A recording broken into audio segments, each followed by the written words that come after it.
इसके बाद वो क्या कहते हैं कि वर्मा के खिलाफ आरोप ही अस्पष्ट है।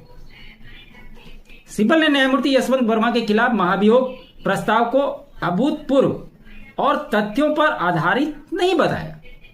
सिब्बल ने कहा कि वर्मा के खिलाफ आरोप अतीत के किसी भी महाभियोग मामले से अलग है।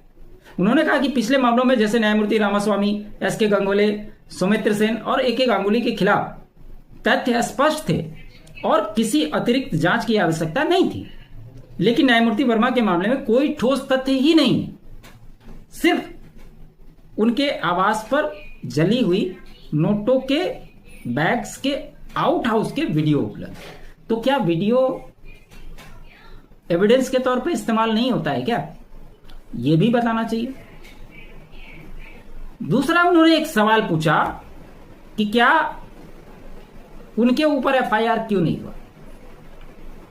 तो कपिल सिब्बल साहब, आप तो बड़े वाले वकील हैं, कोई भी वकील जो होंगे उनसे मैं भी पूछना चाहता हूं, जो मेरी समझ है उसके हिसाब से, कि क्या कोई सुप्रीम कोर्ट और हाई कोर्ट के जज के खिलाफ जब तक चीफ जस्टिस ऑफ इंडिया संज्ञान न ले तो क्या उनके ऊपर एफआईआर हो सकती है?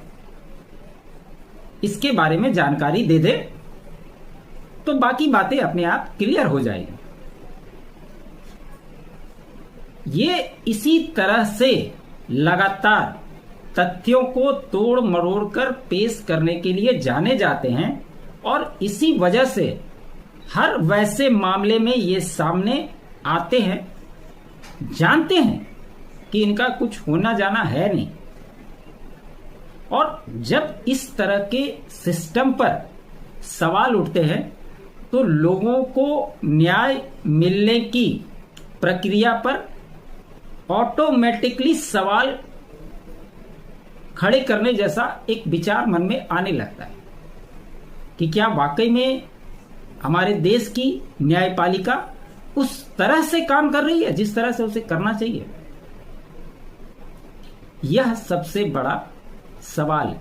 अब वक्त बिल को ही आप देख लीजिए, जिस प्रकार से उस पर सुनवाई स्टार्ट हुई थी उस समय लग रहा था कि पहले ही दिन उस पर कोई फैसला आ जाएगा, इस तरह से उत्तेजित दिखे जज साहब। लेकिन सारे डॉक्यूमेंट्स के जमा होने के बाद जब डेट दिया गया और संजीव खन्ना साहब रिटायर होने वाले थे तो उन्होंने बोला कि अगले चीफ जस्टिस जो बनेंगे उनके देखरेख में इस पर मामला चलेगा। उनके देखरेख में भी मामला चला, सुनवाई पूरी हो गई।